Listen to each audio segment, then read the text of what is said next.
Good morning, everybody. The first thing I want to say is I want to thank all my new subscribers. My channel is not big. I don't do anything on there that's super special, but it is just kind of like how I live my life out here and stuff that I find interesting. And I'm really glad that other people find it interesting too. In the last few months, I've gained, over 100 subscribers, which is significant for somebody who's not trying to, make money or anything on YouTube. So thanks. I'm glad you guys are enjoying the content. And I love it when I get comments and stuff. So thanks again. So today is my only day off for a while, and I'm gonna go out and do a small hike, and I thought that I might do some gold panning. I might actually do a video on kind of the basics of it. I am not like by any means a professional. I'm very much an amateur. And where I'm going today, I don't expect to find gold. That's not why I do it. It's just something to do during the day. The first part of my video today, we'll make it a quick one, is the gun and knife that I'm gonna carry while I'm out there doing this. Okay, so today I'll be carrying my Snake Slayer 4 in 45 Colt and my Pocket Bushman by Cold Steel. Let's talk about why.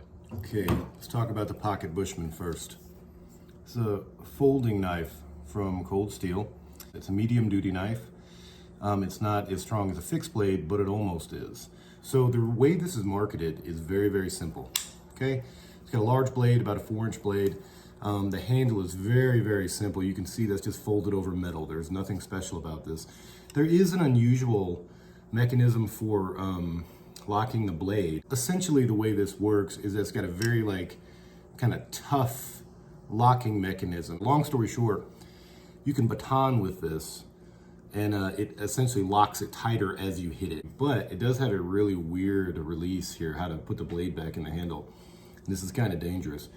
You have to pull this down and then push the blade back in. So you get and then slowly, and then if you're not careful, you could cut yourself. It's not a particularly, I don't really understand the design. It has something to do with the strength, I don't know. But this is marketed as a knife that you can use in the field, essentially the same way you could a fixed blade. It's very simple. If I were to lose it out in the woods, it wouldn't be a big deal. Okay, this cost like $30 when I bought it, something like that. I like large knives, and it really has a lot of robust qualities to it. So it's a really, really cool knife. I've used it to make sparks. I've used it to cut kindling. It's a very good knife for kind of in between just a day-to-day pocket knife and a fixed blade. I don't expect to be doing anything today where I need like an 8-inch blade or a machete or anything like that. So this is a really good compromise for me. So I'm gonna take this today. In terms of the firearm I'll be carrying today, again, my expectation is not to end up in a firefight today, and there's a couple reasons why I'm choosing my bondarms.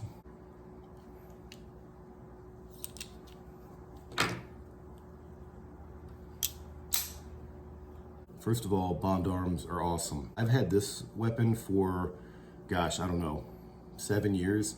When I got this, it was, they were much more expensive. They have like the Rowdy now. They have all these different kind of budget models. This one cost me like $500 or $600, man, but it was sweet. I love Derringers and I love single action guns. Bondarms is known for very, very overbuilt weapons. Okay, this gun is a tank, and it locks up like a watch. Okay, it is really, really well machined. It is just a beautiful gun. This is the one in one of my videos I shined up. That's why it looks so nice.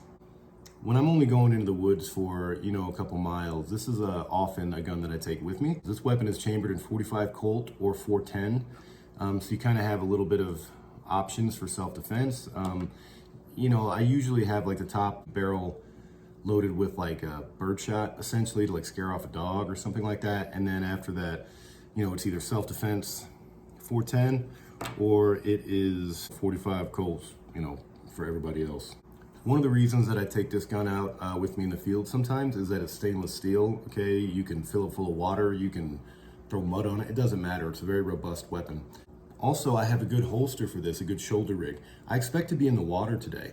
So for me, having a shoulder holster, keeping the gun up here, this just makes more sense if I'm gonna be like kind of paddling around in the water. Again, it's not a gun that's really great for anything, but it's good at a lot of stuff. It's perfect for what I need today. I feel like it's a really good kind of middle ground between a really robust large weapon and like a concealed weapon. It's right in the middle. I can open carry this out where I'm going. I'm not really worried about what people think, but it also looks kind of small. It's not super like tactical looking. There's a lot of like hippies here, and I don't want to scare anybody, you know, out there, but I'm also going to have a gun no matter what. It's pretty easy draw. So yeah.